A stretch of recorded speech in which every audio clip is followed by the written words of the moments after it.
Sometimes it can be dropped on the target. But in most cases, it has to be fired or propelled. This involves the solution of three different kinds of problems which are covered by three closely related divisions of ballistics. Interior ballistics is concerned with the launching of the ammunition. Exterior ballistics is concerned with its behavior in flight. And terminal ballistics deals with the action of the ammunition at the target. Let's look first at the problems involved in launching our ammunition with launching devices that are complex, precision-made instruments, but which operate on a principle as simple as that employed in a pea shooter. When the pressure behind the projectile becomes strong enough, the projectile will move. In any gun, howitzer, mortar, or small arms weapon, the pressure behind the projectile is caused by the burning of the propelling charge or propellant, which forms a tremendous amount of gas in the chamber. This pressure is measured in thousands of pounds per square inch and is exerted equally on all surrounding surfaces, but with different results. The forces represented by the vertical arrows have no effect on the projectile. The pressure or force to the right is against the projectile, the most readily movable of the surrounding surfaces, and sends it out of the bore. At the same time, the force to the left is against the gun, which moves in recoil.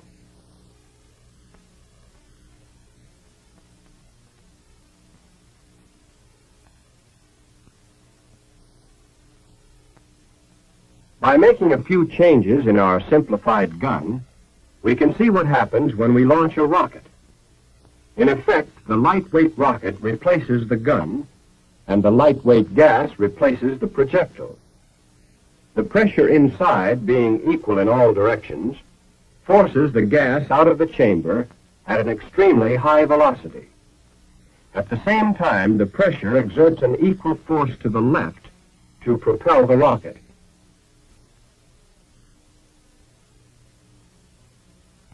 Military rockets operate on exactly the same principle as the 4th of July variety. The bazooka also uses the rocket principle, while the recoilless rifle is a combination gun and rocket. The propellant used in guns and most rockets is some form of nitrocellulose, commonly called powder. Modern powder is made in grains, the grains taking many different forms to get the various pressures needed in the many different modern weapons. Apart from chemical composition, grain size is the most important single factor in determining how rapidly a powder charge will burn. Just as wood shavings will burn more rapidly than the same weight of logs, because there's more burning surface exposed, so will small grains burn more rapidly than a large grain of the same weight. When small, rapidly burning grains are used, the propelling effect is that of a sharp, sudden thrust. The effect we get from large grains is that of a sustained push. But grain design also affects the rate of burning. In general, there are three types of grain: a large grain with 7 holes, a medium-sized grain with 1 hole, and a small solid grain called a degressive grain. When ignited inside a gun, it burns fast, and the pressure rises rapidly. As the burning surface decreases, pressure is generated at a slower rate. Here's a graph to show pressure action during burning. The degressive grain produces a very high pressure quickly, but the movement of the projectile tends to let the pressure drop off rapidly. The medium-sized grain with a single hole is called a neutral grain. In this form of grain, The burning is slower at first, but the burning surface remains constant during the burning period. Thus, the maximum pressure is not as high as with the digressive type, nor does the pressure drop off as sharply when the projectile moves. The large grain with the 7 lengthwise holes is called a progressive grain. Here, the burning surface increases due to the number of holes. The pressure produced is not as high as with the others, but it falls off even less rapidly as the projectile moves. This grain is preferred in modern high-velocity weapons because it gives the projectile a steady push, produces higher muzzle velocities, and has a lower maximum pressure than is possible with other types of grains. There are many other grain designs, the fast-burning powder sheets for mortars, for example. Neutral tube-shaped grains for certain types of rockets, as well as a variety of other kinds, each designed to provide the particular burning characteristics best suited to the weapon concerned. Now let's see what kind of pressure action we need for different guns. When we burn a suitable charge of progressive grains, the pressure is moderate and sustained, sending the projectile out of the bore with a continuous push. This kind of pressure action is just what we need to get high velocity in long-barreled artillery. But now we'll see what happens when we use the same charge in a short-barreled weapon. There's considerable muzzle flash, and the powder continues burning even after the projectile has left the bore, indicating that energy is being wasted. For a short-barreled weapon, a small digressive grain should be used. This builds up maximum pressure quickly to accelerate the projectile in a short space without undue burning afterward. This kind of pressure action is just what we want for low-velocity weapons, such as mortars or pistols. But if we use digressive grains in a long-barreled gun, there's a chance that the higher maximum pressure produced will blow it up. For a rocket, we need a low, steady pressure, so we use a special neutral grain. The low pressure will not burst the lightweight rocket, yet give smooth acceleration. For the V-2 and other large rockets, it's better to use certain liquid propellants, mixing them at a constant rate to assure constant burning.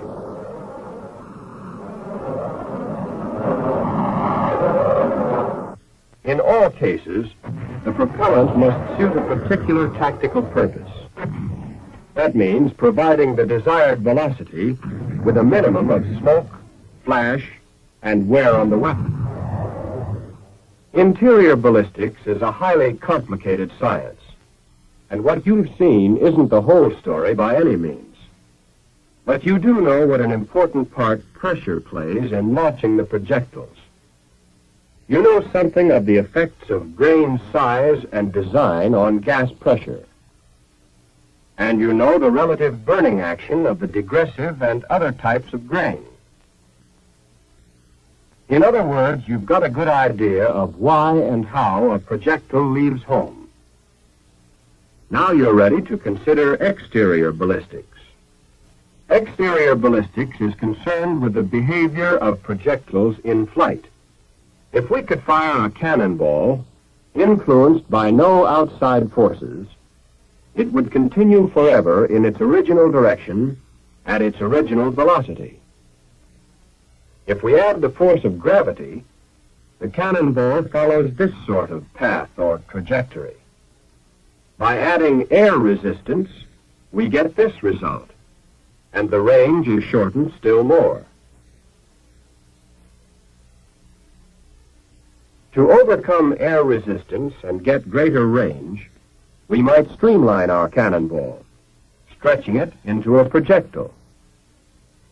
But look what happens our projectile tumbles, and the range is shorter than ever.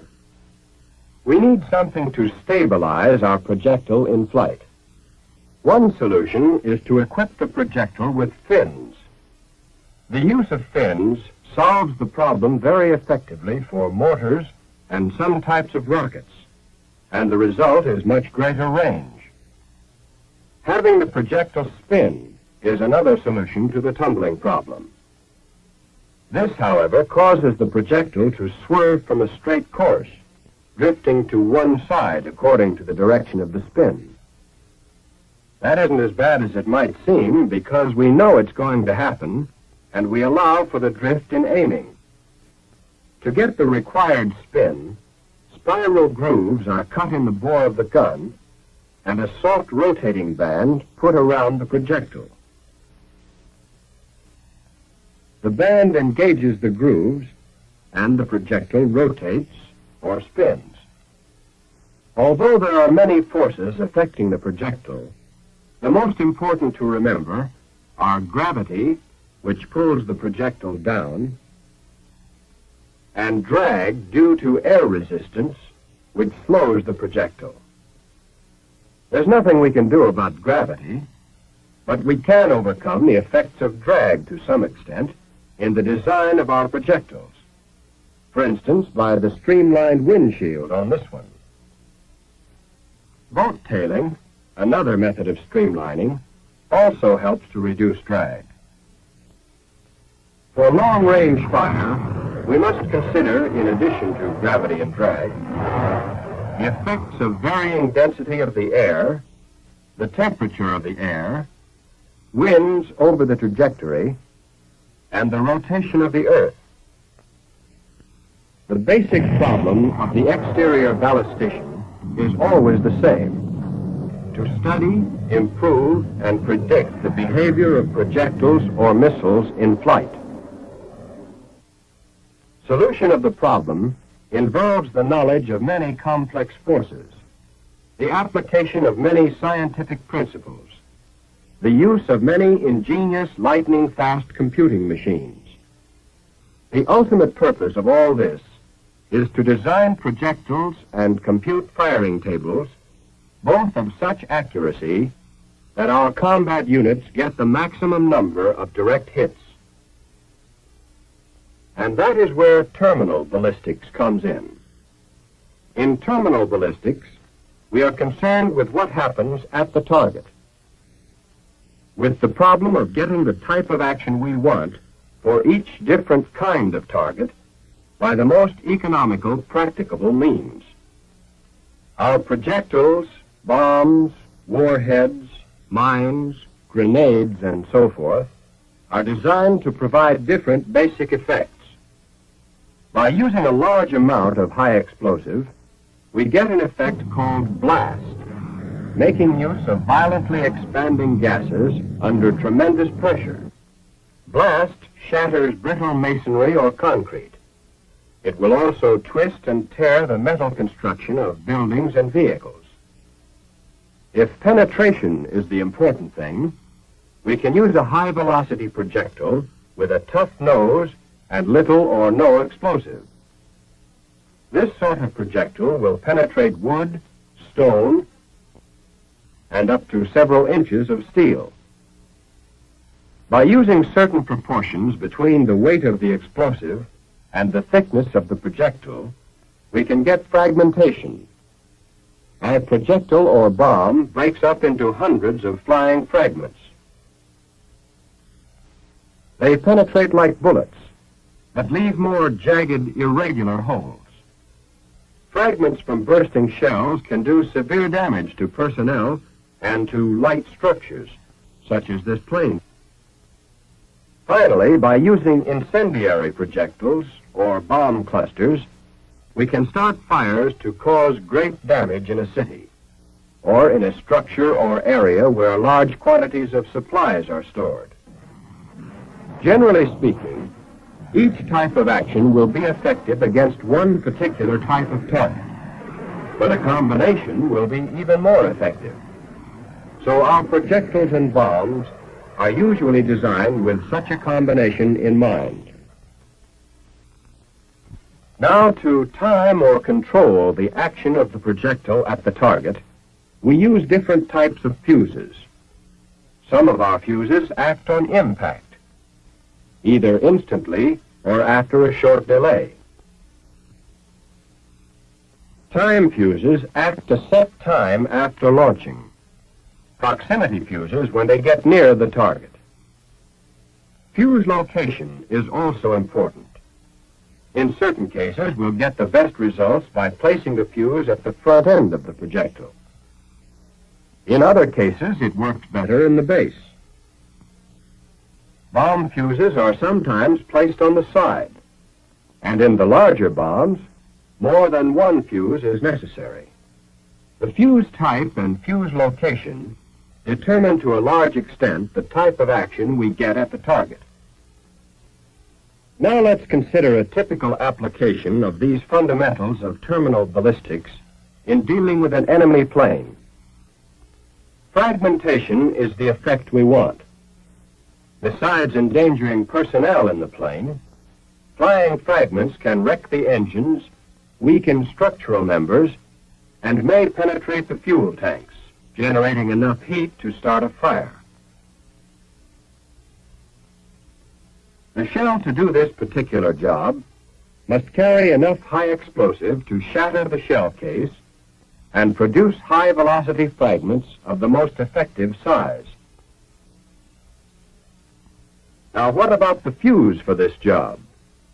We might use a time fuse, but our best bet will be a fuse of the proximity type, one that will go off automatically when it's near the target. If we're dealing with an armored target or one of reinforced concrete, the first problem is to penetrate. So we need a tough-nosed, armor-piercing projectile that will be strong enough to withstand impact, one that will penetrate without breaking up. Fragmentation is effective after penetration, so a small explosive charge is added. In this case, the fuse must be placed in the base of the projectile and should have a short delay action after impact. The combined effect of penetration and fragmentation gets both the pillbox and its occupant. If we don't have high velocity, we can get penetration by sharply focusing the force of the explosion. This is done by the proper shaping of the high explosive charge. It's up to the terminal ballistician to determine from his experience and his experiments which combination of effects will be the most destructive for each kind of target. And there are other elements to be considered by the terminal ballistician. In all cases, the ammunition he prescribes must be suitable for mass production. It must also be safe to handle, transport, and store. Technically, it must present no impossible problems in any phase of ballistics. The first concern of the interior ballistician is the safe and successful launching of the ammunition. The important point to the exterior ballistician is predicting its behavior in flight. By means of firing tables, this information is passed on to the appropriate using units. They, in turn, must launch the ammunition with full confidence that the terminal ballistician has provided it with the proper destructive potentialities at the target.